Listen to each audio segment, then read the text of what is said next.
Hello, everybody. Hello, Africa. Thank you for tuning in to listen to us today. And today we're going to talk about the current situation in Kenya, MAANDAMANO ya leo, and the effect of MAANDAMANO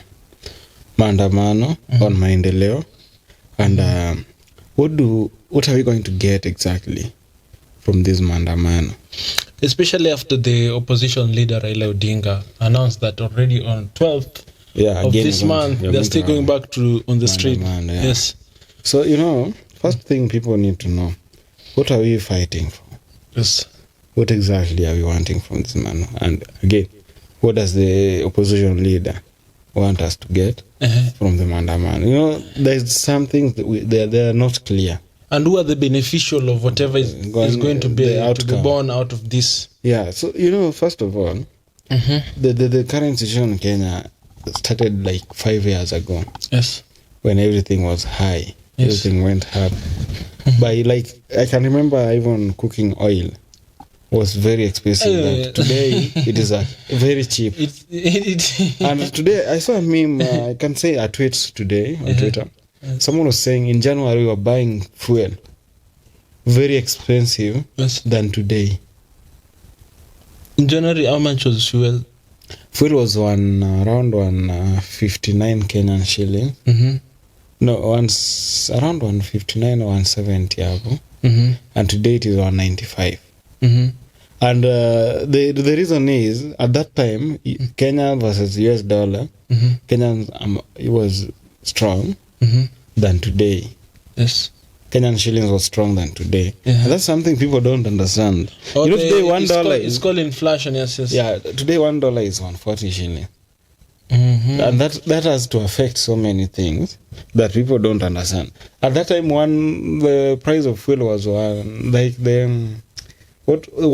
price of fuel was $1.33.39.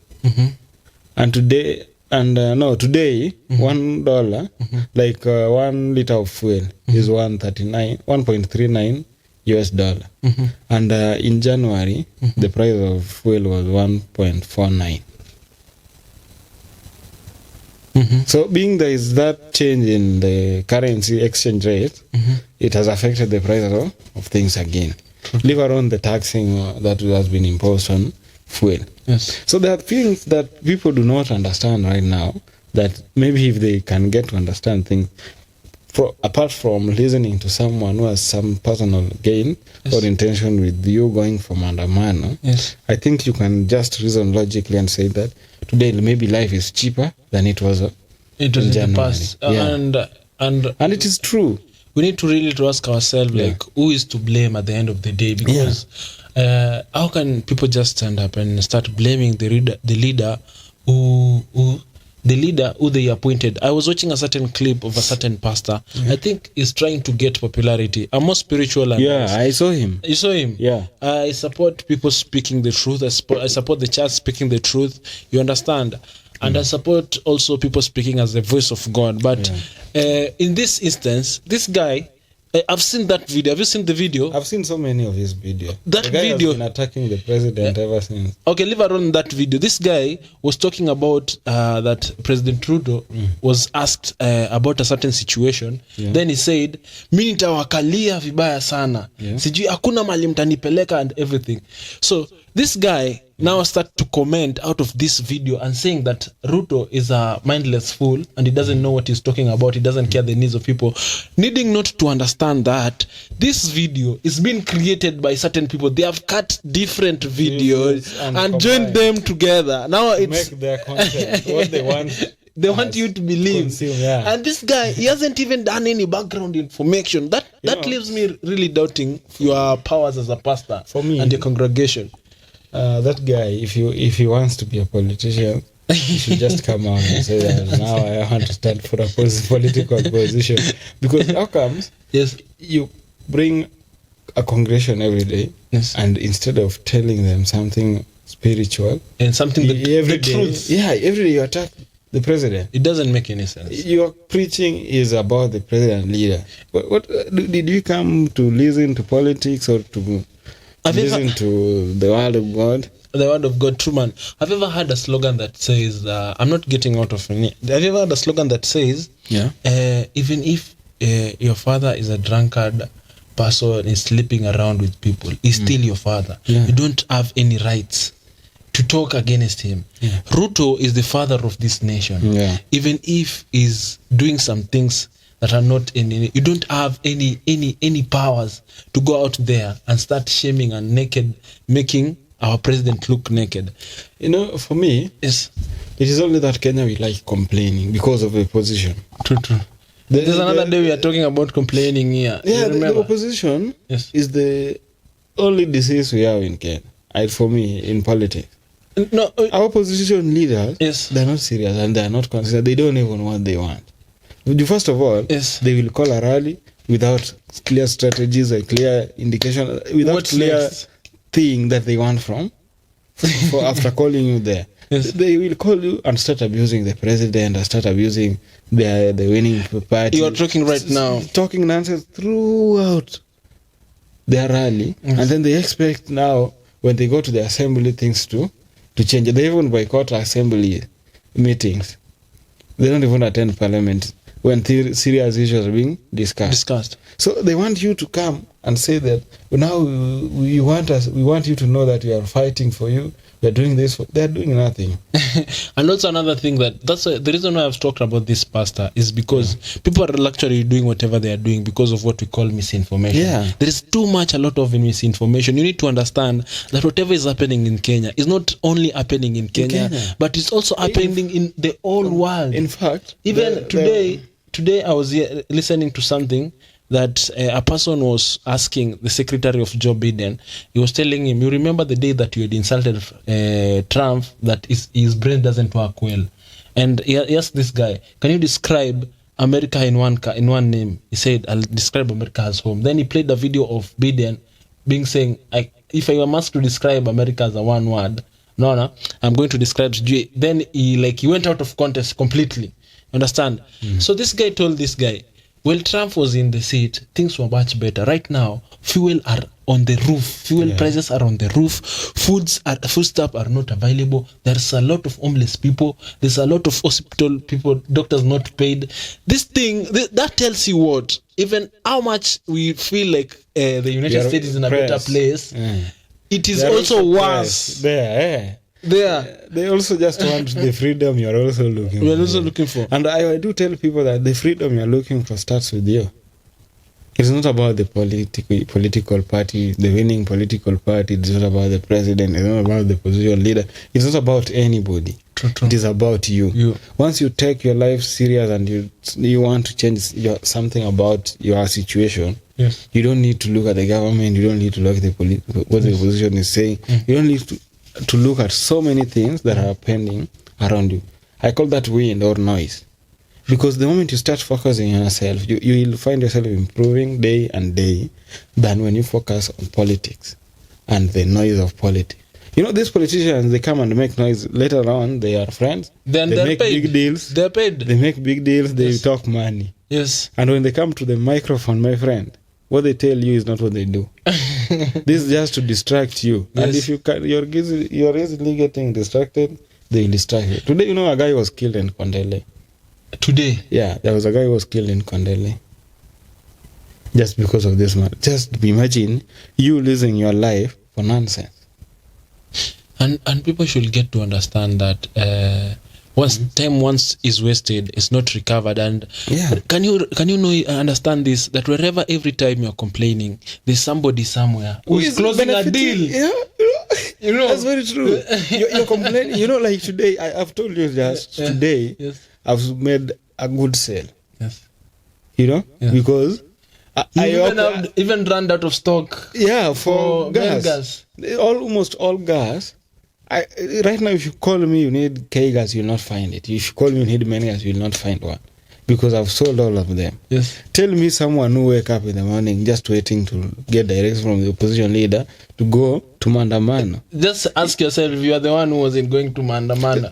No, leave alone going. If I had closed my show to listen to the noise around, The shenanigans. so I would have done zero sales. True, man. So if every opportunity, every crisis brings opportunity. Yes. So it's just you to grab the opportunity, and then don't get distracted, my friends. These politics things. If you're not a politician who is going to get paid from making noise, then leave politics to them. I think people should be able to understand this, that if there is a problem, complaining doesn't solve any problem. Complaining is also another problem. For example, when season of life, when they come, when there is rain, if you complain about the rain, there's somebody who's busy in the farm planting. Yes. So you need to reach to a point where you are able to enjoy every season of your life. If it's expensive, thank God that you are able and alive today. There's somebody who was willing to afford to eat today, but he died in the accident. You remember the accident that claimed 74 lives? The other day in where in that it's called, but the RIP and condolences to all the families that lost their beloved.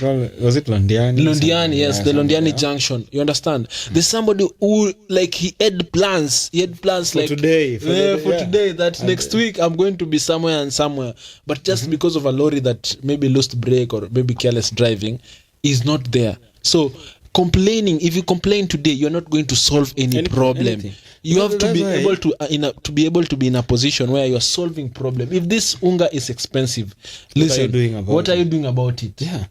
You see, so don't say like, no, we want the president to reduce unga. For who? For who? We are okay. We don't even need to gully this.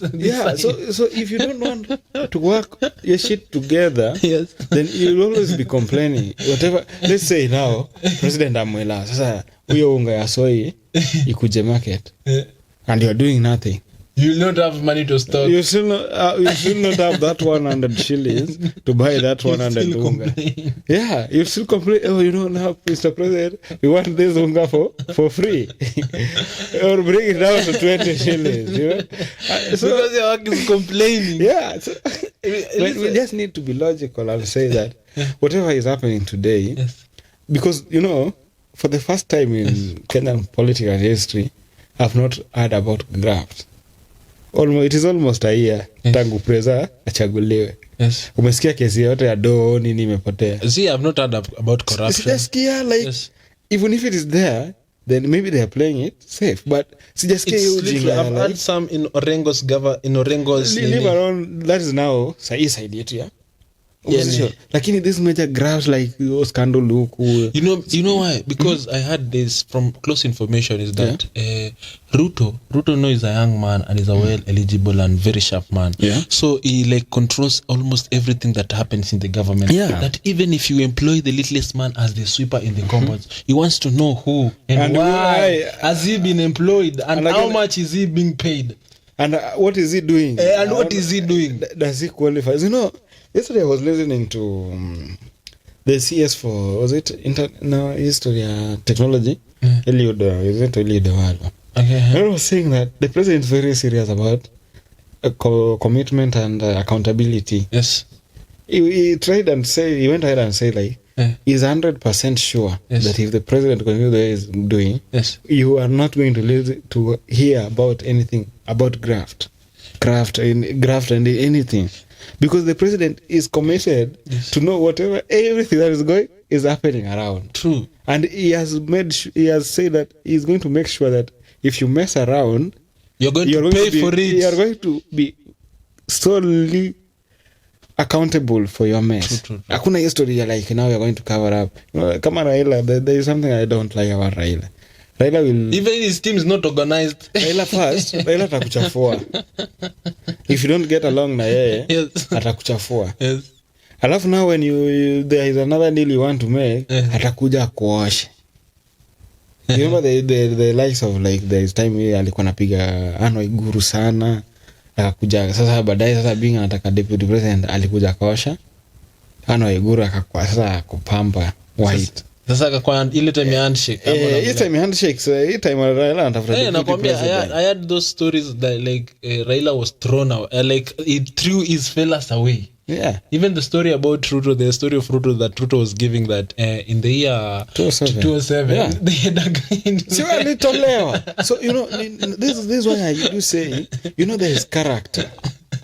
If your character is bad, don't expect things to work for you the way they should be working. You need to be calm so that things come. Yeah. The first thing, your character inaenda kuleta wase, very important to you. Yes. And again, if your character is bad, watakuja na Okay. Given, for example, if Raila would have sticked with Ruto after 2007. Yes.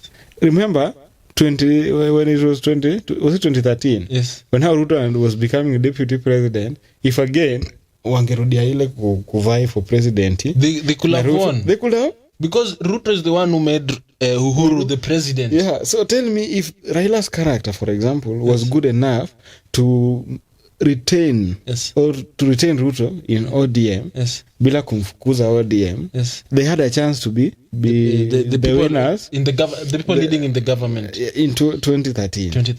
And alimtoa nje. This time round akacha tena again people like Mudavadi, he threw away Kalonzo, akachukua Madhakarua, and then again akatupa huyu mselaitwa nani Wetangula, and again these people wakaenda join Ruto, alafu uliona votes zilitoka Western. So tell me, sometimes it is your character ndio inakufanya you don't get things you want. Juu character yako ni mbaya. The things that you're looking for aren't looking for the version of you that you are in right. Yes. So you need to adjust the version that you are. Even you, the person that you are taking your all brains and adding to a maandamano. Because you need to adjust, man. You need to adjust. Like, I don't know if you understand that France right now, the previous week, they've just burned down the country. There's no need, there's no benefit in complaining. There's no benefit in doing rallies. You need to be able to place yourself that even if the situation is how much tough, you are able to sustain yourself through that season. As we wind up, there's something Ruta made like my brother. If you think you have a way of solving the problem we are having, come on, and show me. Tell us, tell the people because that this is now your plan to make things better. Better. And I told you your plan. So tell you only have like Fungua Saba. Fungua Saba. Is asking these people if you think we are doing the wrong things. Show us what you think is right, and tell us how should we solve this problem here. How should we, if he has even called them to come and work together, and hakuna mse anataka kuenda wanakataa ODM and let's say Azimio and the cohort, those people, they don't mean well for common mwananchi. Because first of all, tell me, which region, like in Nyanza has always been done, not leave alone being in the opposition. And there's no much development apart from unless when Anyang' Nyong'o came to the seat. Even Anyang' Nyong'o is doing nothing. For me, he's doing nothing. You know the things Anyang' Nyong'o alifanya Kisumu, ni Afri Cities ili sponsor, World Bank, so you think they were sponsored. Angalia Kibuye Market, for example. Kibuye Market ilikuwa ijengwe magorofa nini. Umeona gorofa yote Kibuye Market? There is nothing. Uhuru Market ilifai kwa magorofa iko wapi? Bro, people just need to understand that the leaders we have in Nyanza is the problem, not the national government. Not being in the opposition. These people wanakula pesa zenyu alafu wanaenda wana feed na complaints. So just like we said, Ruto is a good president. Let's give Ruto a chance. We elected him. I was on Ruto's side. I won't lie to you people. When this guy was announced, I celebrated that day. So let's give this guy a chance. Anyway, and we said here with you that Ruto is going to make a lot of millionaires in this Ask time. Your question if you're going to be one of them. Yeah, as we wind up, man, I want to tell you something. Yes. If you're fond of complaining every day, every time and then, you have a big problem. The situation you are in, you can change it without complaining. You can change it doing something about it, not complaining. True, man. See you. Thank you so much for tuning in. What it does it doesn't. African Reels everywhere. Make sure you share, make sure you subscribe. Click the notification bell. Till next time, don't touch a dial. Peace. Love your brother, love your sister. Love is the greatest thing. Msiende maandamano tafadhali next time. And always sasa itakukula matako huko man. Mimi mtu amekula kwa maandamano, amekufa kwa maandamano. Kitu amejiletea. Shauri yako. Hata sitasikia uchungu. Alafu waambie they should not take promises from a naked man because naked man ndio nataka kupiga hiyo kitu. So I say they are so hungry for power. They are naked right now. They really want this thing. So they'll tell you anything so that you can walk out of your houses and go and do stupid things. But at the end of the day, you're going to be kalashed like this show is going to kalash right now. See you.